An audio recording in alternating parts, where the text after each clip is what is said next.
If you've seen the last video I made related to habits, it's specifically related to atomic habits. I don't know if you can see that on the spine of this book, but this is the book I'm reading right now, and the purpose of this book in part is for me to help guide and create a framework so that we can help our patients establish more healthy habits and serve them better than maybe some of the subconscious or unconscious habits you might have that are detracting from your health.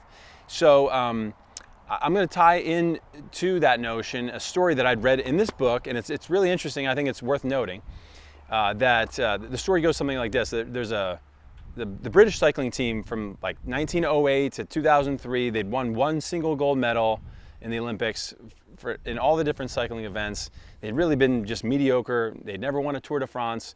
It was never like a sport that the Brits were really great at. And so in 2003, they hired a new performance director. This guy, I think his name was Dave Brailsford. And he did a lot of the typical things that probably, I guess, if you're familiar with cycling, you'd think about, like different aerodynamic testing and that kind of thing, and tuning the bikes in ways that are the most effective. But he kind of just wanted to take that a step further in every aspect of his team's cycling. So he instituted this principle he called the aggregation of marginal gains, which is essentially just the idea of trying to get 1% better in everything every day. And here's how the math works out. So if you got 1% better, just a little bit better every single day, from day one in a year to day 365, you'd get 37 times better over the course of that year. So that's obviously really significant. So he did things like, they put alcohol on the tires for better grip on the road.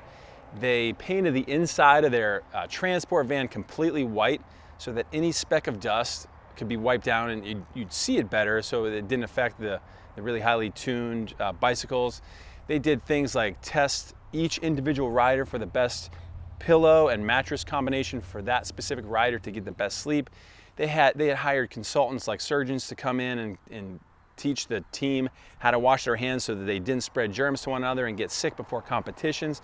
Literally just everything you could think of that would go into a group of athletes performing at their highest level. They paid attention to every single detail and just tried to get a little bit better, little by little and day by day, in every single aspect.